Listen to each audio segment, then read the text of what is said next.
प्रातः क्लास चल रहा था 28 अक्टूबर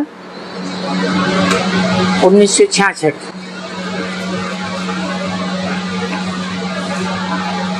आठवें पेज के मध्य आदि में बात चल रही थी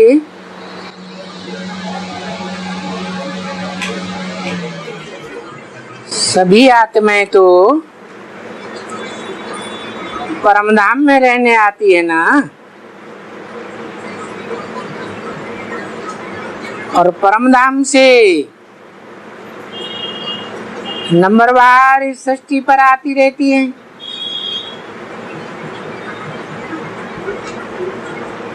मनुष्य जाति की आत्माएं हो, जानवरों की आत्माएं हो, पक्षियों की आत्माएं हो, कीड़े मकोड़ों की आत्माएं हो, अपनी अपनी बुद्धि के आधार पर सब आत्माओं को परमधाम में अपना ठिकाना मिलता है।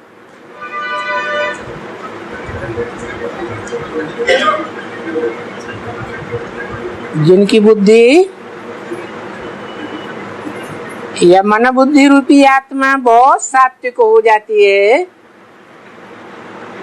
वो ऊंचे स्थान पर नंबर पाती है।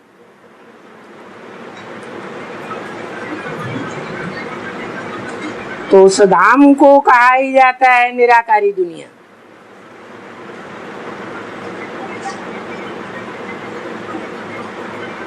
और इस सृष्टि को कहा जाए साकारी दुनिया। तो हम निराकारी दुनिया के ठहरे ना। हम ये किसके लिए बोला? मना जो यहाँ इसी सृष्टि पर योगाभ्यास करके निराकारी स्टेज में टिक जाते हैं और देवानु को भूल जाते हैं, उनके लिए कहा हम निराकारी दुनिया की आत्माएं ठहरी।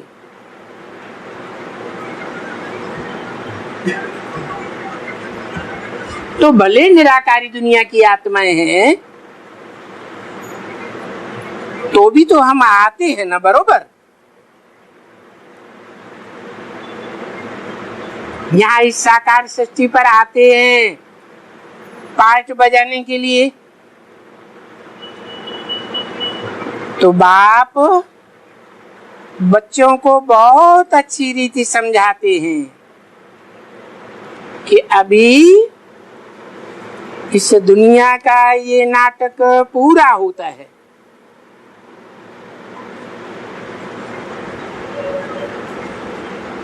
समझाने वाला कौन कौन समझाते हैं? बाप समझाते हैं। किस रूप में समझाते हैं?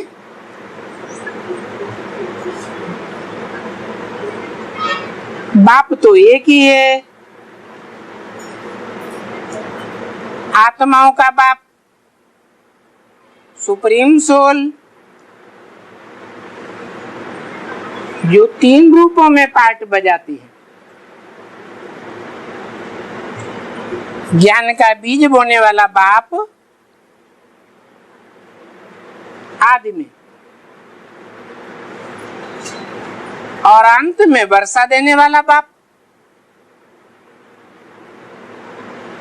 मुक्ति जीवन मुक्ति का वो बाप तो एक ही है आत्माओं का, लेकिन वो बाप भी है, टीचर भी है और सदगुरु भी है। समझाते किस रूप में है? टीचर के रूप में समझाते हैं। अभी तमो प्रधान होने के कारण तुम उस निराकारी दुनिया में जा नहीं सकते हो। क्या कारण बताया? तामसी आत्मा की स्टेज है।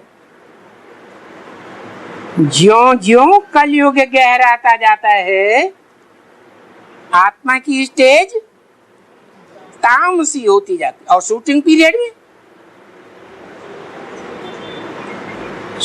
पीरियड में भी सतो प्रधान, सतो सामान्य, रजो और तमो, ये 4 अवस्थाओं से पास होना होता है।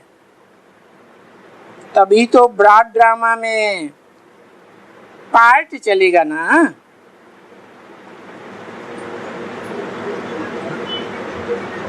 तो तमो प्रधान होने के कारण तुम घड़ी घड़ी देहबान में आ जाते हो, जा नहीं सकते। बाबा आया हुआ है तुम बच्चों को सतो प्रधान बनाने के लिए।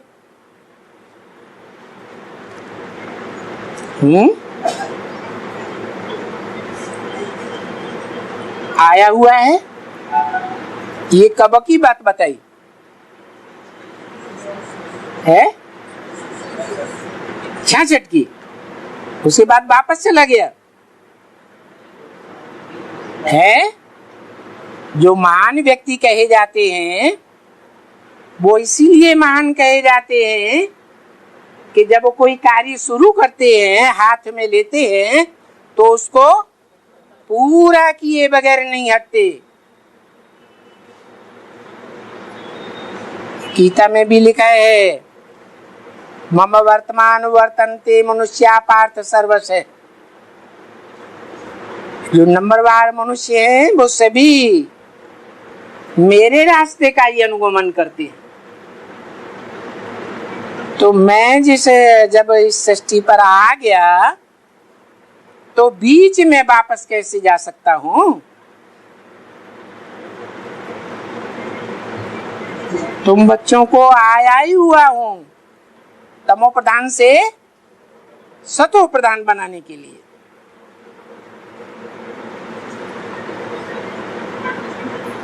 छाछठ में किसके तन में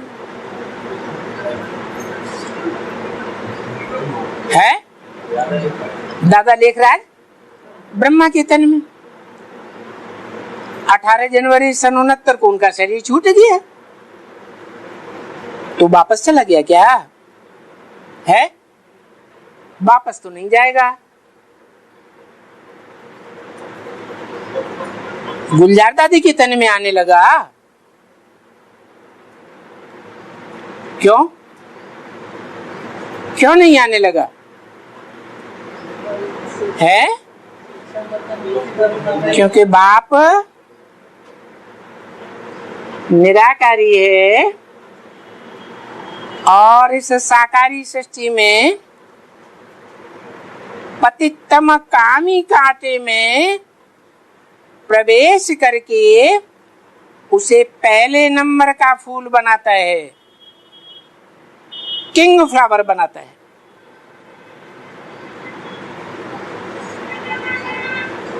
अगर तुम श्रीमत पर नहीं चलेंगे, सतो प्रधान नहीं बनेंगे, तो तुम्हारे सिर पर सजाएं बहुत चढ़ी हुई हैं सिर पर। वो सभी सजाएं खाए करके फिर सब कोई अपने अपने घर चली जाएंगे। क्रिश्चियन अपने घर जाएगा, बौद्धी अपने घर जाएगा, सब अपने अपने घर चले जाएंगे। माना परमधाम में सबका अपना अपना घर अलग अलग है क्या है? एक ही है, ग्रुप अलग अलग नहीं है। बौद्धियों का ग्रुप अलग, क्रिश्चियंस का ग्रुप अलग, इस्लामियों का ग्रुप अलग। जाएंगे तो सब, बाकी स्वर्ग में यही देवी देवताओं का राज्य होगा।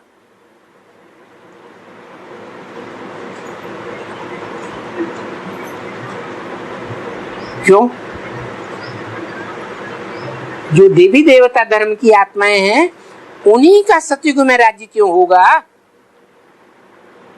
और धर्म वालों का क्यों नहीं होगा? जबकि बाप कहते हैं हर आत्मा को मुक्ति और जीवन मुक्ति दोनों देता हूं।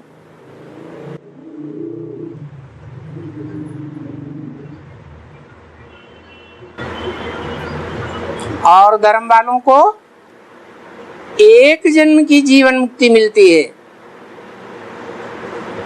और तुम देवात्माओं को अनेक जन्मों की जीवन मुक्ति मिलती है।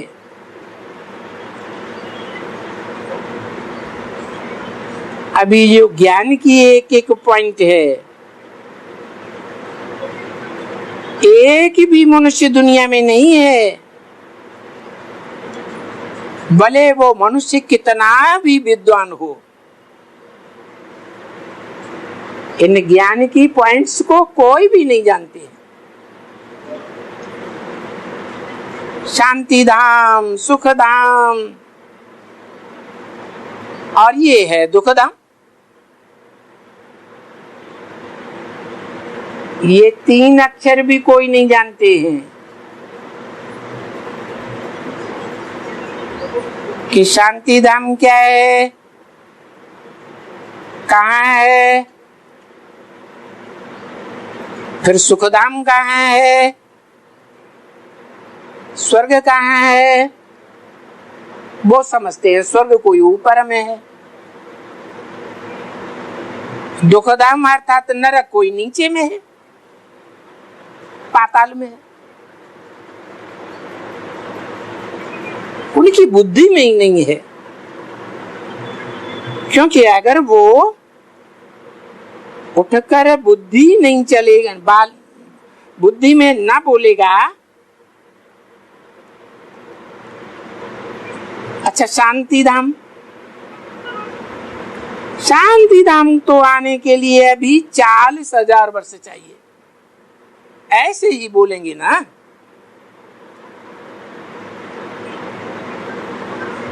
जबकि यहां शांति धाम खत्म हो,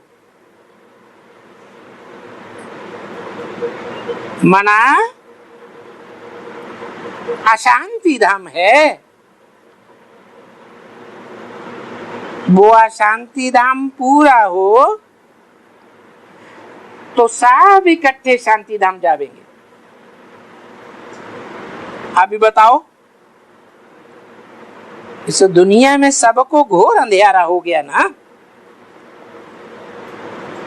यानी शांति धाम जिसको कहा जाता है वापस जाने का धाम, तो वो बोलता है कलयुग का अंत आएगा तब हम जावेंगे। सत्य के आदि में ही तो थोड़ी आत्माएं होती है। तो कलयुग के अंत को कहते हैं 40,000 वर्ष। अब बताओ, उनका कोई हिसाब है? चलिए भी कोई नहीं समझ सकते हैं। अभी मनुष्य पढ़ते हैं, उनको मान नहीं मिलते हैं। अभी अगर 40,000 वर्ष हैं तो क्या समझते हो? बिल्कुल झूठ, बिल्कुल झूठ एकदम। सो तुम रावण पर जीत पहन करके सारी सृष्टि को रावण के पंजे से छुड़ाई लेते हो। देखो, तुम बहुत थोड़े से हो। लश्कर यानी वही शक्ति सेना हुई, लश्कर लिया था, सब 500-700 करोड़ को तो नहीं लिया था साथ में।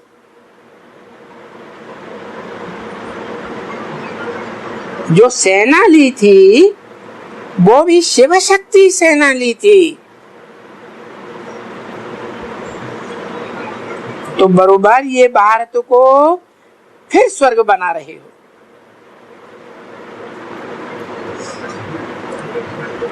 कैसे बना रहे हो?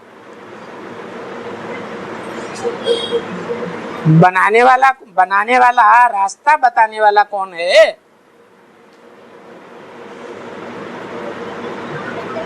रास्ता बताने वाला भी वही है जो सदैव स्वस्थिति में रहने वाला है। इस पतित दुनिया में भी आता है, पतित तन में भी आता है, तो भी स्वस्थिति को नहीं त्यागता, सदैव निराकारी, निर्विकारी, निरहंकारी है।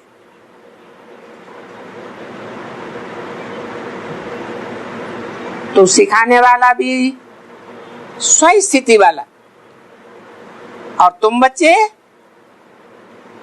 सीखने वाले भी जब स्वस्थिति में स्थित हो जाते हो तो स्वर्ग का अनुभव करते हो। इसी दुनिया में स्वर्ग का अनुभव करते हो। इसलिए बाप कहते हैं मैं नरक की भी दुनिया के बीच तुमको स्वर्ग का वर्षा देता हूं। कितनी अच्छी अच्छी बातें बाप समझाते हैं। ये बातें बच्चों को बुद्धि में डाली जाती है। फिर भी बाप कहते हैं कि बच्चे बाप को याद करो और वर्षे को याद करो और अंदर में गुप्त खुशी में रहो। ये गुप्त खुशी बहुत अंदर में रहे। जब सुबह को बैठे तो तुम बहुत खुशी में रहने चाहिए। क्यों? दोपहर को शाम को क्यों नहीं? क्योंकि है अमृत बेला सारे दिन का फाउंडेशन बेला है। जैसे इसे 5000 वर्ष की सृष्टि रूपी मंच पर संगम युग में जो स्वर्णिम संगम युग का बेला है वो फाउंडेशन बेला है।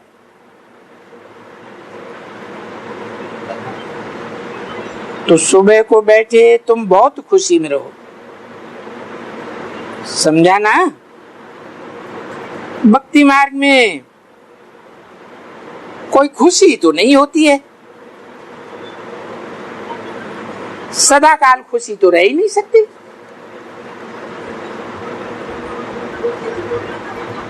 जब तुम्हारे सारे पाप भस्म हो जाते हैं तब तुम अतीन्द्रिय सुख में रहते हो, सदा काल की खुशी। ऐसी कापारी खुशी जो 2500 वर्ष तक कभी खत्म नहीं होगी। और ये खुशी भक्ति मार्ग में नहीं होती है। कहाँ होती है? ज्ञान मार्ग में होती है। क्या खुशी? कि अभी कौन आया हुआ है? बाबा आया हुआ है। बाबा को याद करने से अभी हम गए के गए। खाली हम पुरुषार्थ करते हैं कि बाबा को याद करें तो हम सतो प्रधान बने, नहीं तो मानी मोचरा खाएंगे और टुकड़ी मानी की मिलेगी। मानी माने जैसे सीढ़ी में दिखाया है, त्रेता के अंत में जो 3 सीढ़ियां हैं, उन 3 सीढ़ियों में जो स्वर्ग को नष्ट करने वाले 3 जन्म हैं, 3 पीढ़ियां, उनमें कोई तो राजाएं होंगे जो उन अंतिम जन्मों में राजा बनेंगे।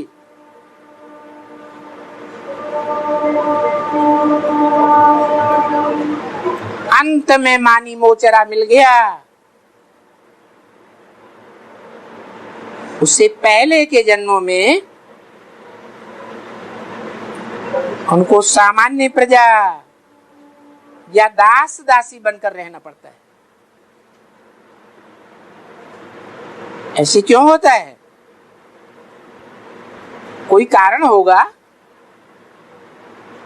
बाप ने तो बता दिया। और आज परिवार की संख्या कितनी है? 16,000। और 16,000 की संख्या त्रेता के अंत में जाकर के पूरी होती है।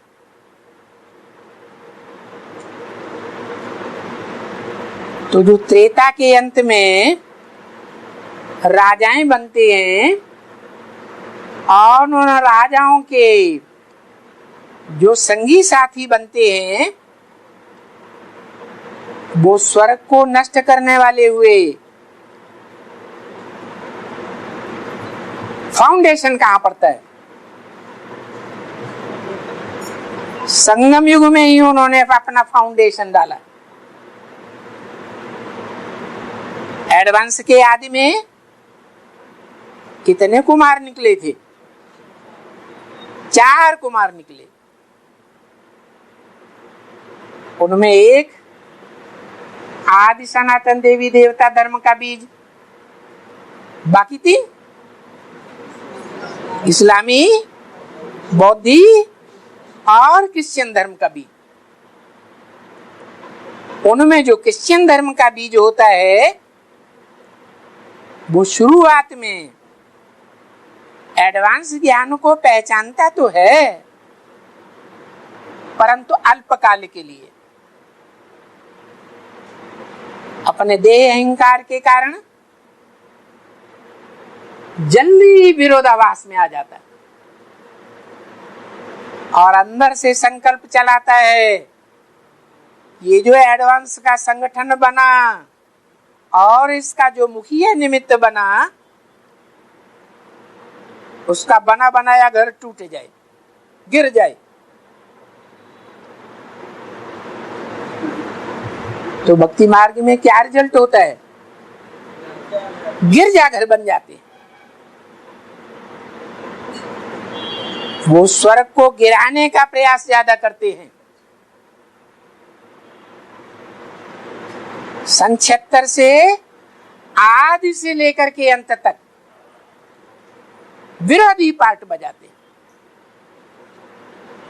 इसलिए बाबा ने बोला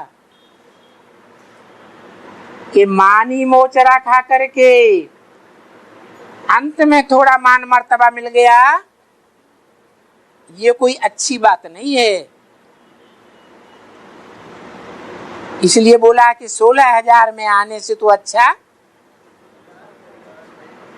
प्रजा वर्ग में साहूकार का पद ले ले।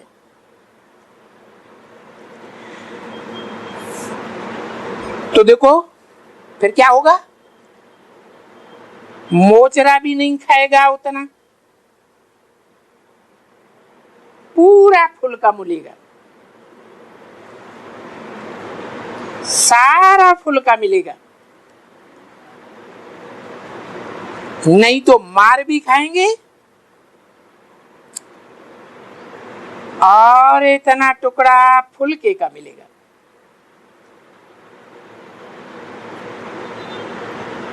कन्नी मिलेगी, मिट्टी मिलेगी, पिचड़ी मिलेगी।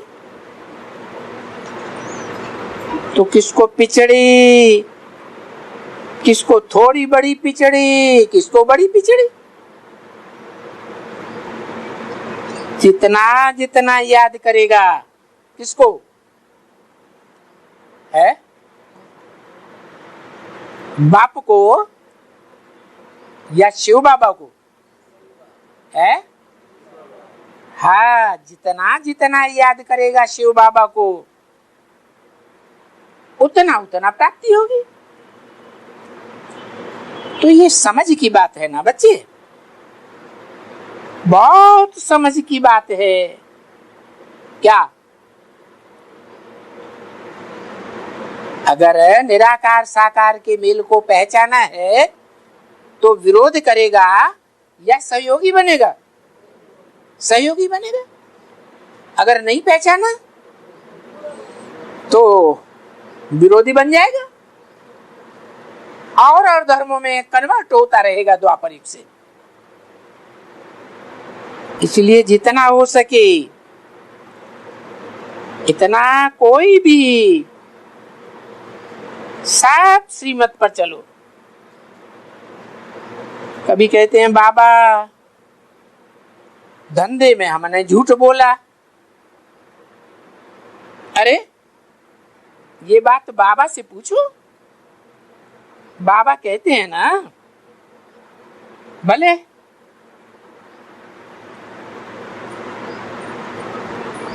बस तुम तो उन धंधे धोरी से छूट गए ना।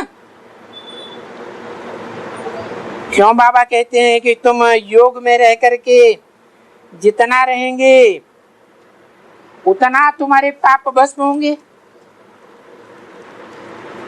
वो पाप कट जाएगा। परंतु सो भी ऐसे नहीं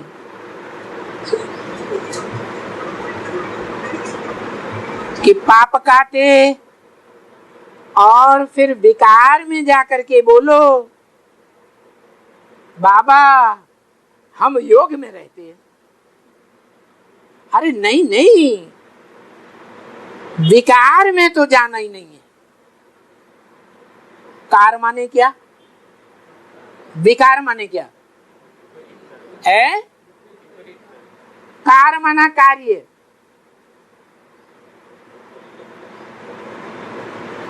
बाप जो गीता सुनाते हैं उस गीता शास्त्र के अनुकूल कार्य जो श्रीमत देते हैं उसके अनुकूल कार्य। और विकार माने विपरीत कार्य।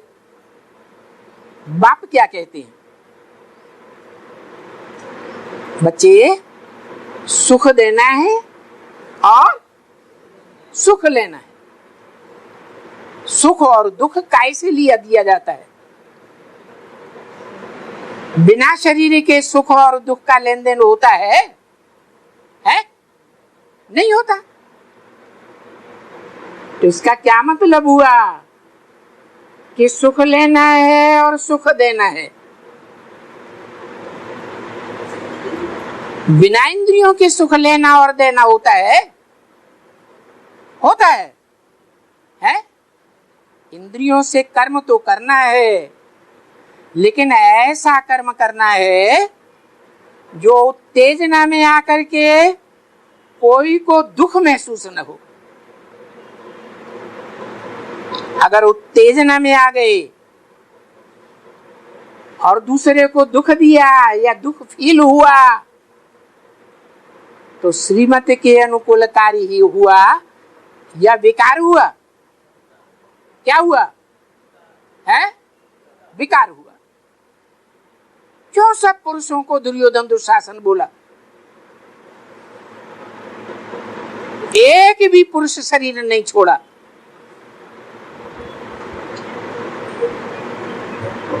ब्रह्मा और शंकर भी पुरुष हैं या स्त्री चोला है?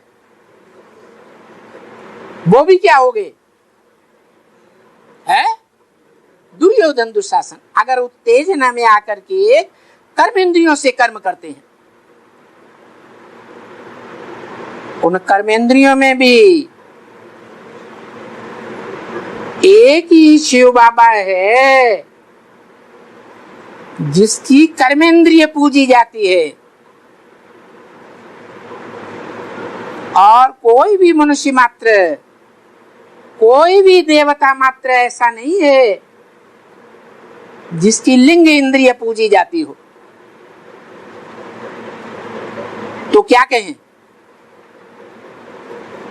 इससे क्या साबित हुआ?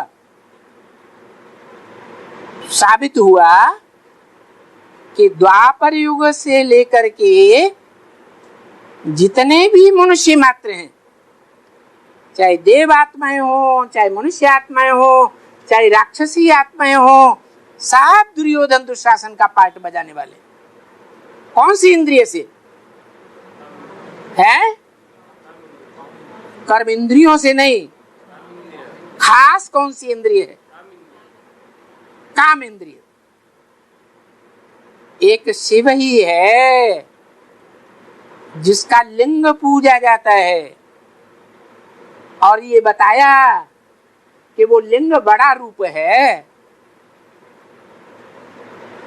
सोमनाथ मंदिर में लिंग था और बीच में क्या था? हीरा। किसकी यादगार?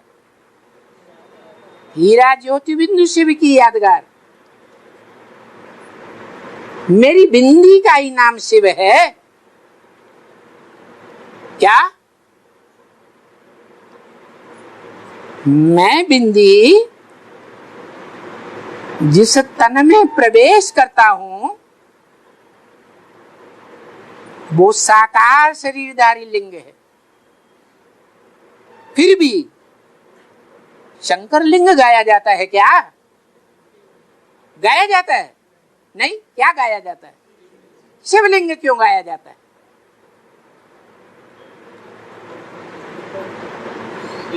जब लिंग साकार शरीरधारी का ही है तो साकार शरीरधारी जो पुरुषार्थी है, चित्रों में याद में बैठा हुआ दिखाया जाता है, तो शंकर लिंग कहना चाहिए। परंतु नहीं, चाहे ब्रह्मा हो चाहे शंकर ही क्यों न हो, कोई भी मनुष्य मात्र क्यों न हो, पुरुष हो, वो सब उत्तेजना में आने वाले हैं और उत्तेजना में आकर के दुख जरूर देते हैं। तो बाप कहते हैं वो दुख देने का जो कर्म है वो विकार है, कार्य नहीं है। उसे निर्विकारी नहीं कहेंगे। मैं जब प्रवेश करता हूं तो मैं ही ऐसा पार्ट बजा सकता हूं। किसके द्वारा? किस शरीरधारी के द्वारा? शंकर के द्वारा या प्रजापिता के द्वारा। परंतु जब तक वो पुरुषार्थी है, याद करने का पुरुषार्थी है, तब तक उसके द्वारा जो भी मैं कर्म कराता हूं वो कर्म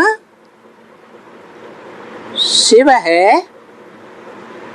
माने शिव माने कल्याणकारी है या अकल्याणकारी है? कल्याणकारी है। तो बोला जब तुम्हारे पाप सारे ही भस्म हो जाएंगे पूर्व जन्म के, तब तुम संपन्न बन जाएंगे। तो जो मूर्तियां बनी हुई हैं मंदिर में या लिंग मूर्ति जो बनी हुई है वो संपूर्णता की यादगार है या अपूर्णता की यादगार है? संपूर्णता की यादगार है। और वो संपूर्णता कब होती है? बच्चे की पैदाइश होती है, पहले बीज पड़ता है,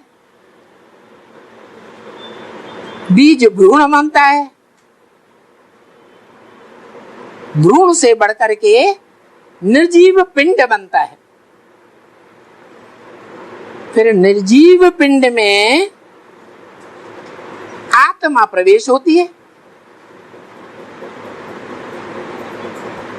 4-5 महीने के बाद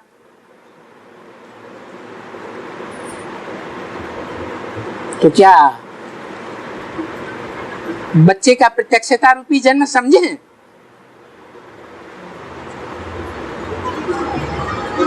चार महीने के बाद है? नहीं समझा जा सकता। प्रत्यक्षता तब कही जाती है जब वो बच्चा बाहर आता है दुनिया में, जो देखे तो क्या कहे, बच्चा आया।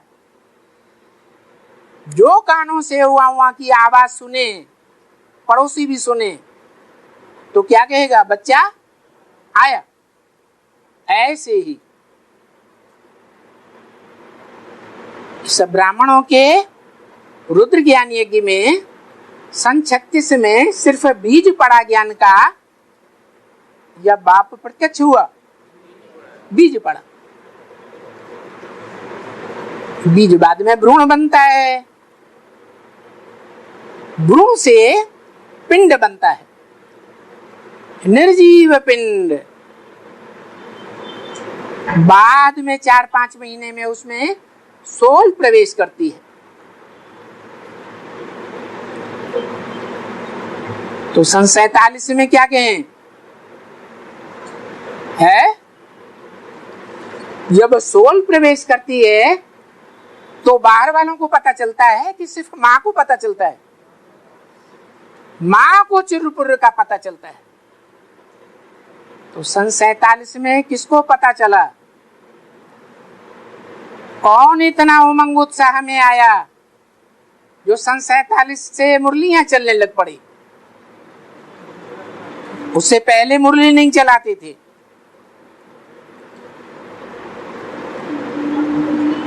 सैतालीस के बाद मुरलियां चलना शुरू हुई। तो किसको पता चला, ब्रह्मा को पता चला। नाम ही है ब्रह्मा, बड़ी मां। उसके बाद 76 में प्रत्यक्षता वर्ष तो मनाया गया, लेकिन किसी ने जाना कि कौन सी आत्मा की प्रत्यक्षता हुई, जाना या नहीं जाना, कौन सी आत्मा की प्रत्यक्षता हुई, कौन से बाप, बाप तो दो हैं बेहद के, है एक मनुष्यों का बाप, एक आत्माओं का बाप। हाँ, जिसकी 10 साल पहले ही घोषणा कर दी थी मुरली में, इन लक्ष्मी नारायण का जन्म कब हुआ, आज से 10 वर्ष कम, 5000 वर्ष हुआ। तो सन 76 आता है। 76 में वो रामबली आत्मा कहो, वो मनुष्य सृष्टि का जगत पिता कहो, एडम कहो, आदम कहो, नारायण वाली आत्मा कहो, जिन रूपों के बारे में मुरली में बोला है, next to God is Krishna. कौन सा कृष्ण, सतयुगी या संगम युगी? Next to God is Shankar, next to God is Prajapita, next to God is Narayan. तो नेक्स्ट एक होगा या नेक्स्ट टू गॉड 4 होंगे? एक ही आत्मा की बात है। सन 76 में राम बाप की आत्मा आती है, तो क्या शिव बाप का टीचर का पार्ट नहीं चला? बाप तो कहते हैं मैं 3 पार्ट बजाता हूं और मैं एक ही हूं, तीनों पार्ट बजाने वाला। बाप भी हूं, टीचर भी हूं और सदगुरु भी हूं। तो एक वो कौन हुआ है? एक ही पर्सनालिटी है जिसके द्वारा बाप भी है, टीचर भी है, सदगुरु भी है। तो बाप सन 76 से जो मुरलियां हैं, जिन्हें गीता का ज्ञान कहा जाता है, और गीता ज्ञान को ज्ञानामृत बनाता है। पहले भी मुरली में बता दिया था, अभी गीता ज्ञान कहेंगे, गीता ज्ञानामृत नहीं कहेंगे। क्यों? क्योंकि उस समय मंथन नहीं हुआ था, नई बातें नहीं निकली थी। मंथन से क्या होता है? दूध हो या दही हो, मंथन करते हैं तो नया क्या निकलता है? मक्खन निकलता है, सार निकलता है। तो ये जो सार है वो ही अमृत है। कहते हैं देवताओं ने अमृत पिया तो क्या बन गए? अमर बन गए। तो वो जो गीता ज्ञान अमृत है, वो गीता ज्ञान अमृत, मुरलियां कहो, गीता कहो, गीता माता कहो, उसका क्लैरिफिकेशन है, व्याख्या है। जो मनुष्य ने गीता बनाई थी उसकी भी क्या व्याख्याएं की गई? ये सारी व्याख्याएं एक दूसरे से टकराती हैं, संपूर्ण व्याख्या एक भी नहीं मानी जाती। तो गायन है, कह समझे कवि या समझे रवि। रवि माने ज्ञान सूर्य खुद ही आए तो कवि की जो भाव भंगिमा है उसको प्रत्यक्ष कर सकता है। तो ब्रह्मा के द्वारा जो भी मुरलियां बोली गई, गीता माता जो भी आई, उस गीता माता की सही व्याख्या बाप ही आकर के करते हैं टीचर के रूप में। यज्ञ के आदि में भी वही पुरानी गीता पढ़ करके सुनाते थे, परंतु व्याख्या बाप की अपनी थी, दुनिया वालों की व्याख्या नहीं थी। जो आदि है वही अंत में भी होता है। सतयुगी शूटिंग के आदि में भी ऐसा ही था और सतयुगी शूटिंग के अंत में 76 में ही ऐसा हुआ। तो जो व्याख्या देते हैं उससे ये बात साबित हो जाती है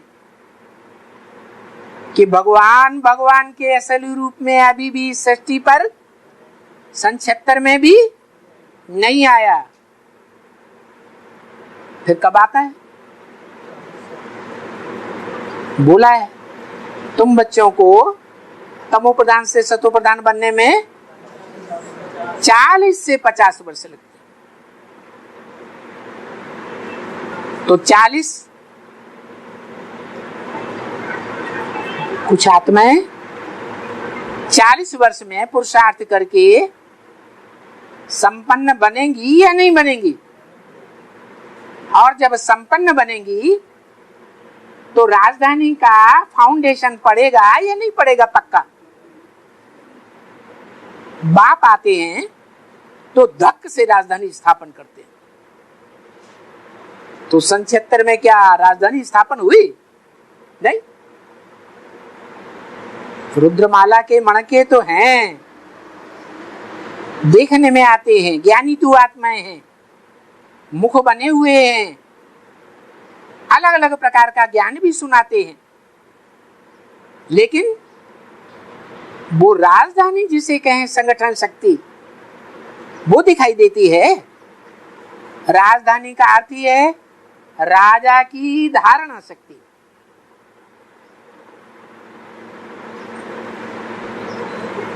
तो धारणा शक्ति है। जो भी ज्ञान सुनते हैं सुनाते हैं वो प्रैक्टिकल जीवन में धारणा शक्ति देखने में आती है? आती है? नहीं आती। कब आएगी? है बता दिया व्यक्तवाणी में। क्या करो? विजयमाला का आवाहन करो। विजयमाला की जो रानी मक्खी है शहद की रानी मक्खी होती है ना, वो उड़ के जाती है तो पीछे पीछे सारा मनारा जाता है। वो राजाओं की धारणा शक्ति है नंबर 1। वो जब आती है रुद्रमाला से मेल खाती है तो दक्ष से राजधानी स्थापन हो जाती है, और छोटी राजधानी स्थापन होती है। उस समय की यादगार है शिव बाबा का मंदिर।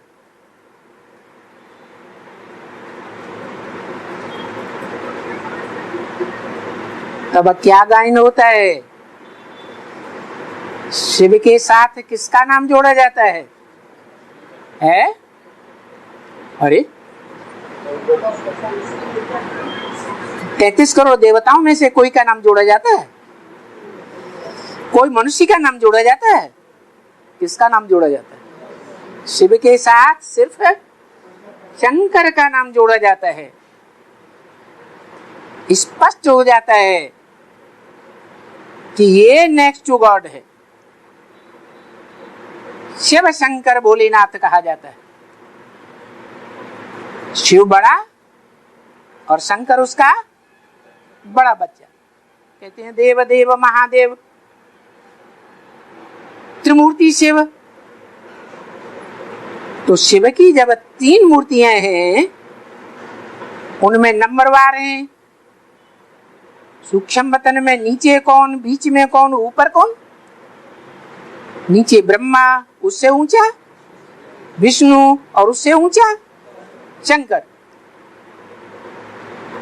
तो शिव के नजदीक कौन हुआ? शंकर।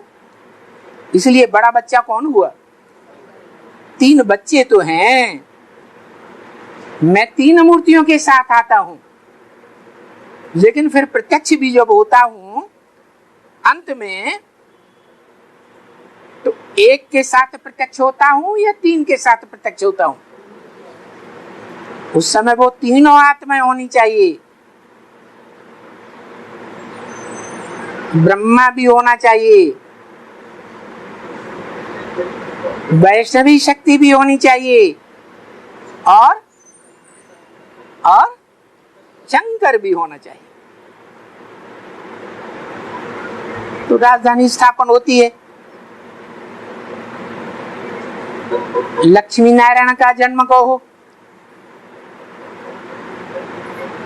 या शिव बाबा का संपूर्णता और प्रत्यक्षता रूपी जन्म कहो, ये संसार में प्रत्यक्ष होता है। तो बोला, अगर कोई कहते हैं कि बाबा हम विकार में भी जाते हैं और योग में भी रहते हैं, तो झूठ कहते हैं या सच कहते हैं? झूठ कहते हैं। नहीं नहीं, विकार में तो जाना ही नहीं है। माना सामान्य रूप से विकार किसे समझते हैं लोग?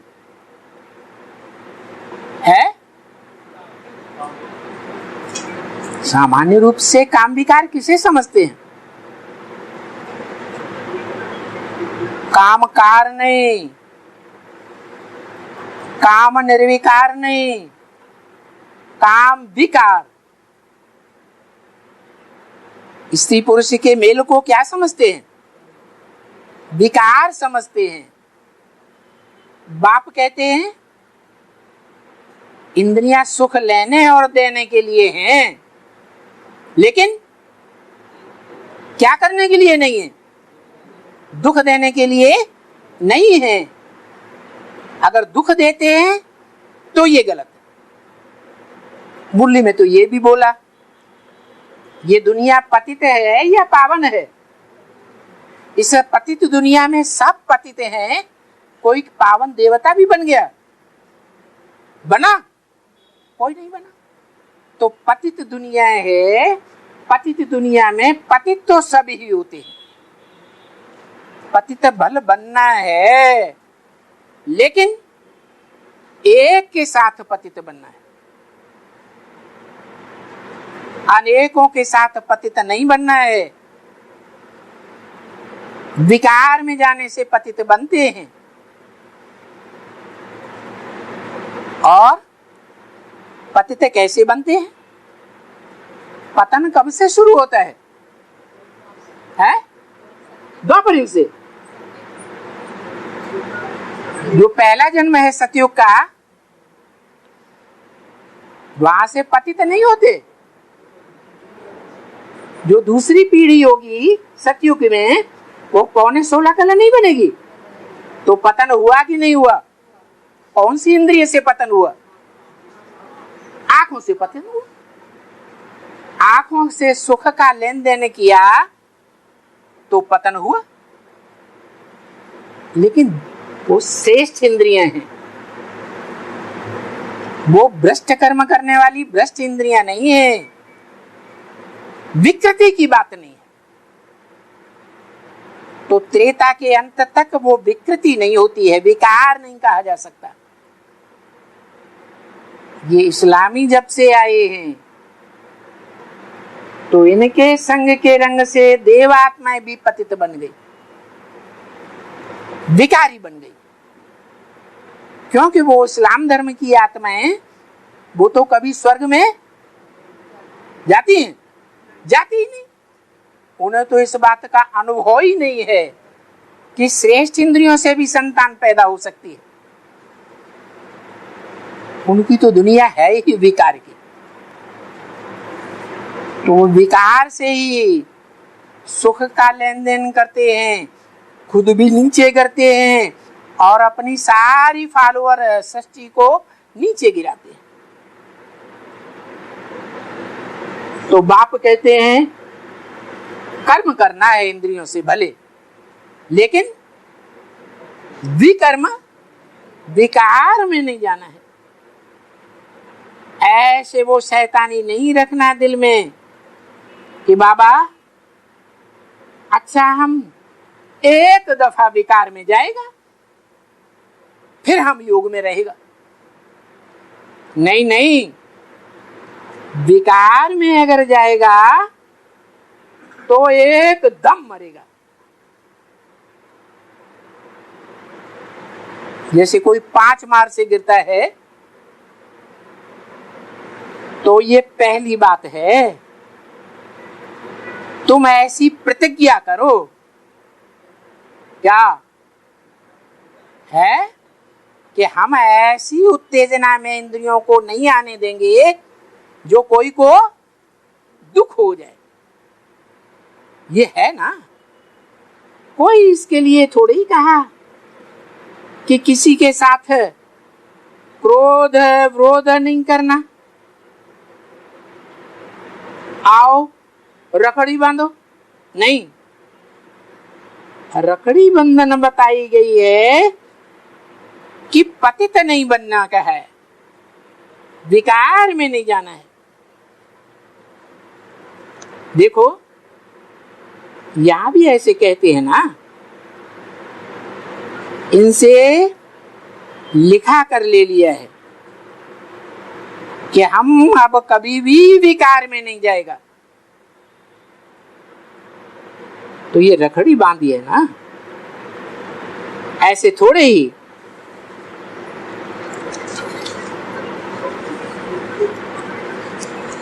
बाबा कभी कहते हैं इसने रखड़ी बंधवाई, क्रोध नहीं कभी करेगा, नहीं, वो है ही मनुष्य। कहते ही हैं हमको पति से पावन बनाओ,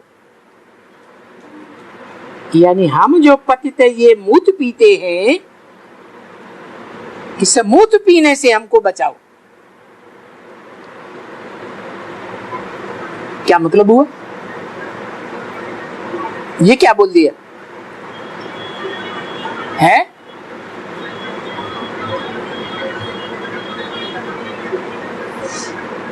बाबा की याद में रहेंगे तो जो शक्ति है शरीर की, रजवीर की शक्ति, वो ऊपर चढ़ेगी या नीचे जाएगी? ऊर्ध्व रेता बनेंगे या गिरता बनेंगे? वो सन्यासी लोग चिल्लाते तो बहुत हैं, क्या कुंडली शक्ति जागृत होती है, शक्ति ऊपर जाती है, उससे हम ऊर्ध्व रहता बनते हैं। लेकिन आहिस्ता आज तक कोई भी देखा जो ऊर्ध्व रहता बनो? ये तो बाप ही आकर के बताते हैं कि मैं जो दुनिया स्थापन करता हूं वहां मूत तो होता ही नहीं है। किसको कहा मूत? यूरिन को कहा क्या? नहीं, जो शरीर की शक्ति है, स्त्री की शक्ति रज और पुरुष की शक्ति वीर्य, जिनसे बच्चा पैदा होता है, वो शक्ति ऊपर चढ़ती है बाप की याद में। अगर ऐसी याद में रहेंगे तो डिस्चार्ज होगा ही नहीं। और बाबा ने भी मुरली में बोल दिया, आगे चल करके तुम बच्चों का डिस्चार्ज होना बंद हो जाए। कब होगा? तुम उल्टी सीढ़ी चढ़ रहे हो तो कब बंद होगा? जब तुम त्रेता युग में सीढ़ी चढ़ना शुरू करेंगे तो तुम्हारा डिस्चार्ज होना बंद हो जाएगा। अच्छा चलो बच्चे, ये ठक्का होता है जब 7 बजा ना, घंटी बजी जैसे कि अभी टाइम पूरा हुआ। क्या ठक्का क्या होता है?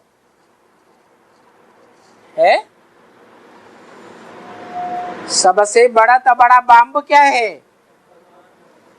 परमात्मा प्रत्यक्षता बम। जो काम और आत्माओं ने नहीं करके दिखाया, वो काम किसके द्वारा संपन्न होता है? शुरू है परमात्मा पार्टधारी के द्वारा। तो सारे संसार में ठक्का बजता है, ये टाइम पूरा हुआ। खुशी का झलका उठना चाहिए। बाबा जरूर, बाबा आप हमको पढ़ाई रहे हैं। बाबा हमारा बाबा भी है, सबका बाबा है, और वो हमको पढ़ाई रहे हैं। सबको पढ़ाने वाला एक है, और फिर वो सतगुरु भी है, सबको साथ में ले जाएगा। वो सतगुरु हमको मिला हुआ है और हम स्वर्ग में जाते हैं। तो अंदर में तुम बच्चों को कितनी खुशी होनी चाहिए। सिर्फ याद करना, सुबह को उठ करके याद करना, और जितना हो सके इतना याद करना। याद करना माना जमा करते हैं, कमाई जमा करते हैं। जितनी चाहिए इतनी कमाई जमा करते रहो। और बाबा तो ये राय देंगे ना, या तुम बच्चे कहेंगे बाबा आशीर्वाद करो, तो हम भी खूब याद करें। अरे हम आशीर्वाद करें फिर तुम याद करेंगे? है तो सबको आशीर्वाद कर दें कि एक को आशीर्वाद करें? है बाबा की किसी से दुश्मनी और दोस्ती ज्यादा है क्या? कोई को आशीर्वाद करें, कोई को ना करें। तो देखो, आशीर्वाद तो फिर बाबा सबको ही कर दे। याद करके सब बैकुंठ में पहले नंबर में आ जावे, 500 करोड़। अगर आशीर्वाद करें तो ऐसे हो सकता है कि नहीं? नंबर 1 में चले जाएंगे। लो बच्चे, ये बात पूछना है। यहां आए हुए हो, कोई भी तकलीफ हो मित्र संबंधियों की, फलानी तरह की राय पूछनी हो तो पूछ करके लो। बाकी पहले में कुछ भी हो, कुछ भी करो। क्या कहा हैं? कर्मेंद्रियों से कुछ भी करो, सुबह को उठ करके बाप को जरूर याद करो। क्या? सबसे जास्ती याद जो है, याद में विघ्न कौन से टाइम आता है? अमृत बेले। तो जो अमृत बेला है वो भूलना नहीं है। कमाई करनी है ना तुम बच्चों को। बाबा कमाई जितनी सस्ती बताते हैं, जितना हो सके इतना आत्मापन को समझ करके बाप को याद करो, तुम्हारी बहुत कमाई होगी। और जब बाप को याद किया जाता है तो ये वर्षा है ना, वो तो है ही। बाबा माने वर्षा साथ में, पीछे सबको है। वर्षा तो सबको है, लेकिन पहले किसको है? पहले तुम बच्चों को है। वर्षा कुत्ते बिल्लियों को भी है। क्या? जो चौपाए जानवर हैं उनको भी वर्षा मिलता है। वो सृष्टि के आदि में सात्विक जन्म लेते हैं या तमोप्रधान जन्म लेते हैं? वो भी सात्विक जन्म लेते हैं, समझा ना? उनको भी झोपड़ी कुछ न कुछ मिल जाती है, तो तुम बच्चों को भी कुछ नंबरवार, किसको राजाई, किसको क्या। अभी जितना याद करेंगे बाबा को या वर्षे को, इतना हमको बहुत बड़ी बादशाही मिलेगी। यहाँ क्या, घर में विलायत में जहां चाहिए तहां याद करो, परंतु याद जरूर करो। जितना याद करेंगे इतना फायदा पड़ेगा। अभी इससे सस्ता और क्या सौदा मिलेगा? इसके लिए इसको कहा जाता है इतना सस्ता सौदा और दुनिया में कोई भी नहीं दे सकता। और फिर कोई बिरला व्यापारी आकर के ये सौदा लेते हैं। क्या? बिरला व्यापारी का नाम क्यों दिया? उनकी क्या खासियत? टाटा का नाम नहीं लिया है? हाँ, क्योंकि बिरला ही है जो बिरला मंदिर लक्ष्मी नारायण के मंदिर बनवाते हैं, वो हद का बिरला। बाबा बेहद की तरफ इशारा करते हैं या हद की तरफ इशारा करते हैं? बेहद में भी कोई बिरला है? कैसा व्यापारी है? ज्ञान रत्नों का व्यापारी। वो क्या करते हैं? क्या करते हैं? कौन से चित्रों का मंदिर बनाते हैं? चैतन्य चित्रों का मंदिर बनाते हैं। कोटन में को में को। अच्छा, मीठी मीठी सी किंदे बच्चों प्रति माता पिता बाप दादा का याद प्यार। Good morning.